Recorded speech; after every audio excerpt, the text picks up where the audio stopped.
Okay, what's up, everybody? It's Bobby, the coolest nerd you know.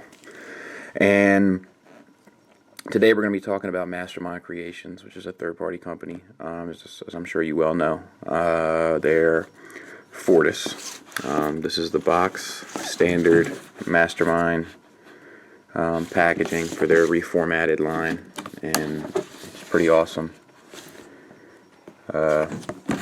Solid unit. So let's talk about him. And I gotta say, he is awesome. Like, this figure is like a solid unit. Like, I feel like I could throw him across the room and he'd be fine. He is a beast. Just to give you like some size comparisons and stuff first before we really get into him. Here he is next to his G1 counterpart as the Platinum Edition. It's actually my daughter's. But here he is next to him, so you can see, you know, I feel like he would be very judgmental of him. You know, to show you what he's like next to like the biggest combiner that I have, which is Hercules. Here he is next to Scrapper, which makes up the leg of Hercules, and we got some repro label issues here. But so, you know, towers a bit over him.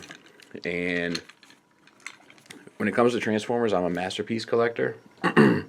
And here he is next to Masterpiece Prow. So he is a beast. This feels like a figure that's worth the price point. So let's talk articulation. First of all, he comes with these accessories. It's like 2 cannons and 2 knives, and I think they all will combine into something later on when the rest of the pieces get out there. Head's on a swivel, not a ball joint, so you can't get much, but due to transformation, you can lift the head up that way to kind of get an upward look, but nothing on the down. Shoulders are on a ball joint that's slightly limited due to the, you know, like Fans Projects, Headmasters, and you know, just because of the molding, it's slightly limited, but you can still, it's, you know, it's not a hindrance. Biceps on a swivel, double jointed elbows, mainly due to transformation, but it gets you, you know, full range of motion there. I'm going to take off these accessories because they're just getting in the way while we're talking. And they just peg in there. There's plenty of places for stuff to peg in. Even though you guys know I'm not a fan of just pegging stuff in alt mode. One thing I will say, like when we get ready to transform him, is that his joints are pretty tight. So it sometimes will be a struggle. But pretty awesome. Anyway, so when they got a wrist swivel, I'm not sure if I mentioned that. Waist is on a swivel, and this belt thing, even these little pieces are on ball joints, so you can like do anything you want with them. Hips are on a universal joint. It's ratcheted, which is pretty awesome. Bicep swivel, I mean a thigh swivel, but it's very low, but it doesn't bother me at all. And then knees are on a ratchet, very stiff, very good. And then the ankles, it has this, you know, like you've seen these before, I'm sure, if you have third-party stuff, but ball joint down the bottom, and then this kind of like hinge, so you can, you know, you can get that foot pretty much anywhere you want it. So I don't really have any complaints when it comes to articulation, except for maybe the head, but what are you going to do? Can't win them all. My only criticism, really, is I would have liked to have had a bit more paint. You know, he's a little plain, but I'm sure that when the repro labels come out, you know, that'll solve that issue. So, yeah, pretty awesome. Let's get him transformed. Let's take care of the arms. the arms first, and much like, you know, a billion other transformers, you tuck the hand in and bring this up here, and that will peg in. The Rhino foot is pegged in up here, and it can be, oh, it came right out that time, and then it pegs in right there. If I can get it, like I said, it's really tight, which is cool. I might have to come back to that, but it's you know, it's a pain sometimes, but it's, you know, rather tight than loose, if you know what I mean. And then you turn the hoof around, and he's pretty much good to go. So we do the same thing to the other side. Tuck the hand in, bring the arm up, pegs in there, bring the hoof down. That went in much nicer. Turn the hoof around, and he's good to go. Let's see if I can't figure out why this one is. There it is. So it's just a matter of just lining up the pegs there. And then the head, you turn the head up like that, turn it around like that, good to go. And then you got to turn the whole, there you go, now you got half the Rhino. And then for the legs are a bit trickier.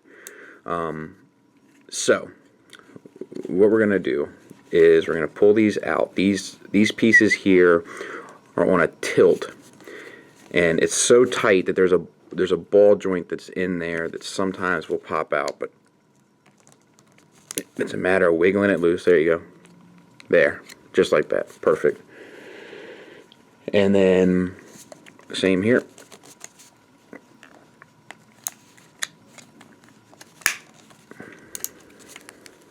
Like I said, wiggle loose. Perfect.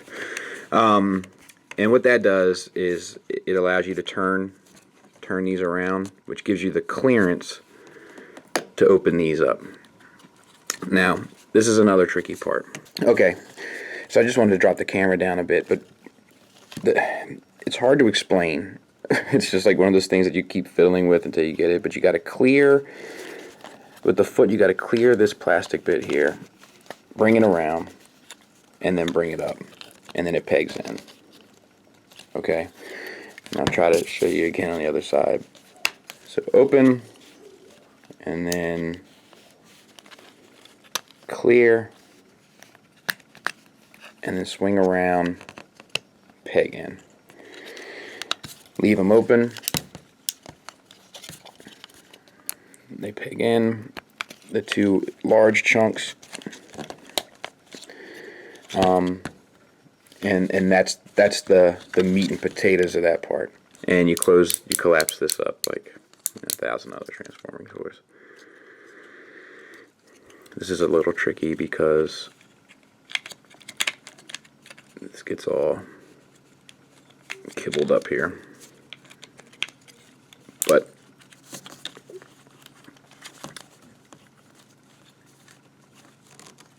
you know, what I like to do, to be honest with you, is split that off. And then you can clear it a little better.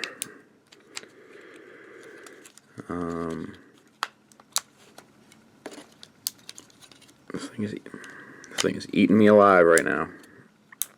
So there it is, and then close that, and then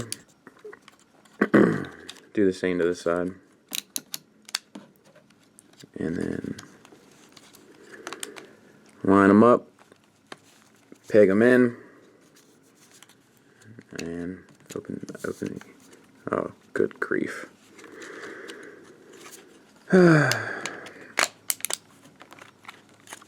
So apparently this belt bit does have to be up. Now I feel like an idiot because everybody's like, Oh, time to watch somebody else's review of this so I can figure out how to do it. But anyway, so that's got to be up, closed down, and then this is squared up. These are like the little knee flaps, and they just fold down to kind of cover that up. Now you can close up these pieces, and then that's all covered up, and then we kind of fixed the rhino legs, open that up, plug in, turn the foot around, kind of like the front ones. Now the transformation of this is supposedly pretty much the same mold as Bovis, but I don't have Bovis yet. He's tied to a pre-order with Dive Bomb, so it's new to me. And you know, there you have it, Rhino mode. Drop down a little bit, and yeah, this thing is a brick in a good way. You know, like I was talking to somebody about it. Like, the best way to describe it is like when you're a kid and you were a kid and you got a G1 Headstrong. Like, the amazement that you felt as a kid holding that figure is the same amazement you feel as an adult holding this one. Like, they are proportionate to one another, and that bit of nostalgia is like, I mean, you can't put a price tag on it. And I mean, as far as articulation, shoulders are on a ball joint, limited again, same one. Feet are on a ball joint, so they're cleared, so you can get them. You can get him doing just about anything. He is pretty awesome. And then these are on a hinge in a ball joint, so you know, you can pull them out a little bit if you're okay with that look, you know, to kind of get a wider stance, you know, within reason. You don't want to go too ridiculous, and you know, that's silly. But and then, you know, these peg in, but you can unpeg them, you know, to kind of get the look you want there too. So there's a lot of different options, and all this stuff, you know, pegs in, and he can be a, you know, a missile-mounted rhino with swords and knives hanging off of them, and you know, I guess that's cool. It's a little cooler on a rhino than it is on a car. I'll say that. And there, and I mean, that is a beast. Can't say enough good about it. So let's compare him to his G1 counterpart. So here's the G1 Rhino. I mean, it's the same mold. This is the Platinum Edition, like I said, but I know there'll be some geek on there. It's not the G1 Rhino, or the Headstrong. But you know what I mean. So, you know, pretty big difference. But, you know, as a kid, when you had this, you were like, holy mackerel, this thing is awesome. You know, you're like, I can't believe, you know, especially for combiners, this was such a different ball game, you know, than what you were used to. And that's the same feeling now as an adult that you get with this one.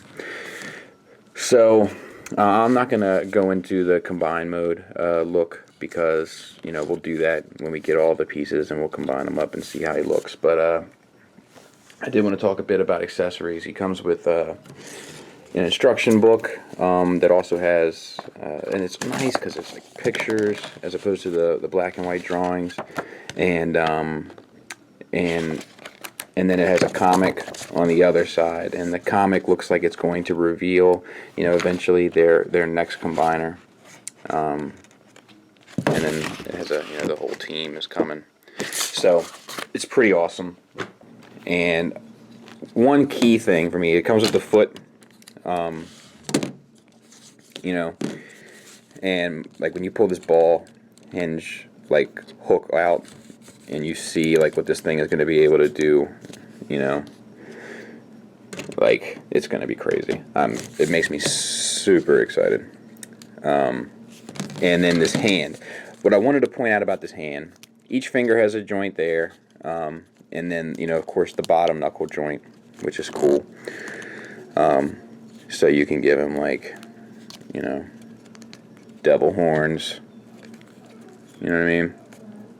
Or, you know, he could be extremely offensive, you know, if that was your thing.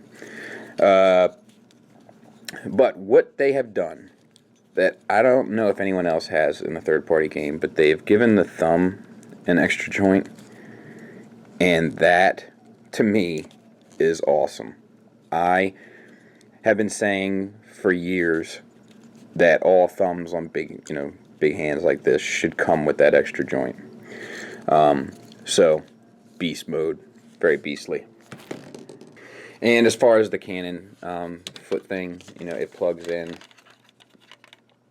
right up here. And, you know, don't forget the other knife, because we got to have him armed to a T, or to the teeth, whichever one makes more sense. And there you have that, and that's the full Rhino War mode. You know, and then the hand, just like the other one, can go up in there and plug in and all that. But and then it comes with the the little card, which whatever. And then I guess it's tradition, you know, if nothing else. And then it comes with this piece here for Bovis, because apparently there were some QC issues. So on the last one, they fixed it up. But yeah, monster. The head is just on the swivel. That's the only complaint. If it was on a ball joint, so I could like look down like that, and you know, and a little bit more paint, and this thing would be, you know, 100. But I give it like a 90, you know. But yeah, beast mode. You know what? I feel like it's becoming a tradition.